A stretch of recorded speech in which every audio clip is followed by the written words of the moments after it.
അപ്പോൾ ഗൈസ് ഇന്ന് എനിക്ക് 16 kg ബീഫ് ബിരിയാണിക്കുള്ള ഓർഡർ ആട്ടോ കിട്ടിയിട്ടുള്ളത്. അപ്പോൾ ഇതാ രാവിലെ ബാബുവിൻ്റെ കൂടെ ബീഫ് വാങ്ങിക്കാൻ ഞാനും പോയിട്ടുണ്ടായിന്. ഞങ്ങൾ പാലാങ്കരയിൽ നിന്നാണ് കേട്ടോ ബീഫ് വാങ്ങിക്കൽ. നല്ല അടിപൊളി ബീഫ് കഴിക്കാറ് അവിടുത്തെ ബീഫ്. അങ്ങനെ ബീഫൊക്കെ വാങ്ങിച്ചു കൊണ്ടുവന്നു. പിന്നെ സവാളയൊക്കെ തൊലി കളയാനൊക്കെ പച്ചി മക്കളും ഹെൽപ്പ് ചെയ്യുന്നുണ്ട് കേട്ടോ. അപ്പോൾ അവർ സിറ്റ് ഔട്ടിൽ അതൊക്കെ റെഡിയാക്കുന്നുണ്ട്. പിന്നെ ഞാനിത് അവിടെ ബീഫൊക്കെ കൊണ്ടുവന്നത് ഒക്കെ കഴുകി വെച്ച് പിന്നെ ഞങ്ങൾക്കൊന്ന് ബീഫാണ് കേട്ടോ. ഒന്ന് വെള്ളിയാഴ്ചയാണ്, ഇത് വെള്ളിയാഴ്ച എടുത്ത വീഡിയോ ആണ് കേട്ടോ. അപ്പോൾ ആദ്യം നമുക്കുള്ള ബീഫ് അങ്ങോട്ട് അടുപ്പത്ത് വെക്കാമെന്ന് വിചാരിച്ചു. നമ്മളത് ഉച്ചക്കൊക്കെയാണ് നമുക്ക് ഓർഡർ ഉള്ളത്, വൈകുന്നേരം കൊടുക്കാനുള്ളതാട്ടോ. 7:30 ആകുമ്പോൾ കൊടുത്താൽ മതി.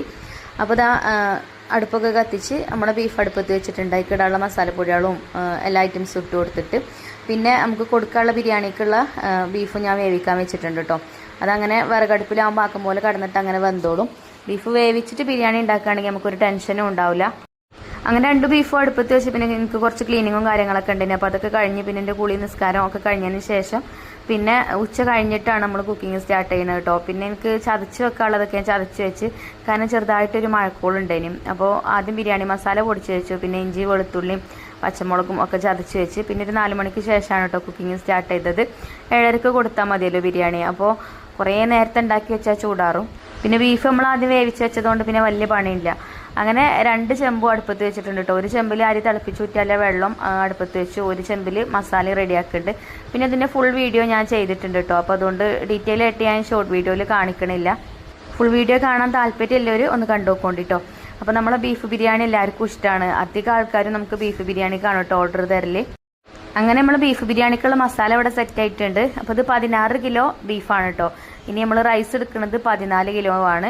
അപ്പോൾ റൈസിനെക്കാട്ടിൽ ഒരു 2 കിലോന് മസാല കൂടുതൽ എടുക്കുകയാണെങ്കിൽ, ഇനിയിപ്പോൾ ബീഫാണെങ്കിലും ചിക്കൻ ആണെങ്കിലും ഒക്കെ 2 കിലോ അധികം എടുക്കുകയാണെങ്കിൽ നമുക്ക് മസാല അത്യാവശ്യം നല്ല വിളമ്പി ഇട്ട് കൊടുക്കാനുണ്ടാവും. ഇത് 100 പേർക്കുള്ള ബിരിയാണിയാണ് കേട്ടോ നമ്മൾ ഉണ്ടാക്കുന്നത്. അങ്ങനെ വെള്ളമൊക്കെ തിളച്ചപ്പം അരിയൊക്കെ കഴുകി ഇട്ട് കൊടുത്തിട്ടുണ്ട്. പിന്നെ ആ സമയപ്പോൾ തന്നെ നമ്മുടെ ബാബു വന്നിട്ടുണ്ടായിരുന്നു കേട്ടോ കടയിൽ നിന്ന്. അപ്പോൾ ബാബും കൂടെ ഉണ്ടെങ്കിൽ പിന്നെ എനിക്ക് സുഖമാണ്. അരി ഊറ്റിയിടുന്ന സമയത്താണ് ആരെങ്കിലും വേണ്ടത്. പിന്നെ എന്നോട് കമൻറ്റ് ബോക്സിൽ ഇങ്ങനെ ചില കൂട്ടുകാരൊക്കെ ചോദിക്കാറുണ്ട്, നിങ്ങൾ എത്ര കിലോ ബിരിയാണി വരെയാണ് കൂടുതൽ വെച്ചിട്ടുള്ളതെന്നൊക്കെ കേട്ടോ.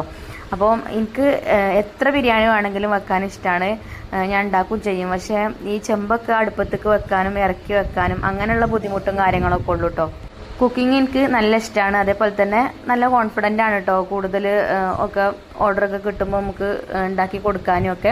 അപ്പോൾ ഇതുവരെ ആരും ഒരു കുറ്റവും പറഞ്ഞിട്ടില്ല, ഒരു കുഴപ്പവും ഉണ്ടായിട്ടില്ല. അങ്ങനെ ബിരിയാണിയൊക്കെ സെറ്റായി. പിന്നെ കൊടുക്കാനുള്ള അച്ചാറും തൈരൊക്കെ പാത്രത്തിലാക്കി. ഇനി ഇതാ ഫുഡ് കൊടുക്കുന്ന ടൈമായി. അപ്പോൾ ഇത് ഈ ഓട്ടോയിൽ കയറ്റണ കാര്യമൊക്കെയാണ് കേട്ടോ ആലോചിക്കാൻ വയ്യാത്ത.